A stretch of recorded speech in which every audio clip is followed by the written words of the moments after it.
Alors, je pense que, premièrement, dans le comité de rédaction, on a beaucoup de collègues qui sont très ouverts aux dynamiques actuelles permises par les outils du web en matière de circulation, de diffusion des connaissances. Certains prennent même ces phénomènes comme des objets de recherche. Donc il y a déjà une grande proximité aux transformations qu'induit le numérique. Donc ça, c'est le premier élément de réponse. Deuxièmement, on a souhaité vraiment dès le début rendre la connaissance scientifique gratuite et disponible à tous. Donc le choix d'une science ouverte a été fait dès le début. Le premier numéro est sorti en 2007, donc au milieu des années 2000, la question de l'open access, la question du web est déjà très présente. La question se pose à l'époque de savoir est-ce que les revues vont continuer à être papier ou pas, est-ce qu'elles vont passer toutes électroniques. Donc on est dans une phase où la question, n'étant pas une revue papier qui préexistait, la question s'est vite posée de dire mais est-ce qu'on ne se lance pas d'emblée en numérique. L'enjeu de l'accès libre était un enjeu important parce que d'abord on voulait que ce soit en langue française, mais quand on pense en langue française, on pense à beaucoup aussi aux chercheurs, notamment africains, mais aussi latino-américains, etc., dont beaucoup lisent le français. Quand on a commencé à publier, tout de suite d'ailleurs, les traductions des articles introductifs en espagnol, qui sont en fait beaucoup plus lus que ceux en anglais.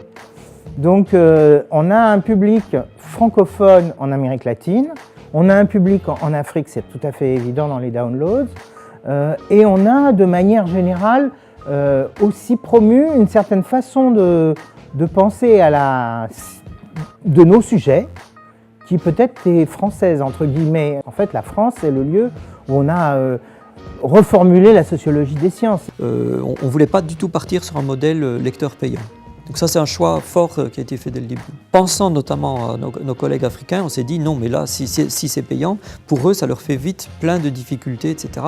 Je crois que je ne sais pas si c'est un enjeu militant. On peut penser qu'il y a une certaine dimension, parce que l'économie de l'édition scientifique est quelque chose de complexe. Mais pour nous, c'est quelque chose qui est complètement intégré à ce qu'est la revue. Ça fait partie de sa qualité. Une fois que les papiers ont été évalués et qu'on a accepté la version finale des papiers, donc on s'engage à les publier. Les auteurs sont informés que leur papier va être publié, donc quoi qu'il arrive, leur papier sera publié, mais qu'on les invite, s'ils peuvent, à faire preuve de solidarité par la revue et de contribuer à hauteur de au moins 250 €. Et là, on a une part des auteurs qui apportent effectivement un soutien à la revue et c'est vraiment aidant.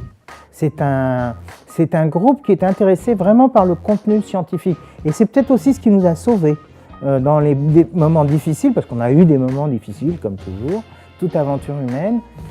Et là, on a eu, je pense, la volonté de toujours poursuivre, parce que c'est le contenu qui nous intéresse, en fait. C'est ce qu'on écrit là-dedans qui nous intéresse. On veut être content et agréablement surpris à la lecture des papiers après les avoir publiés.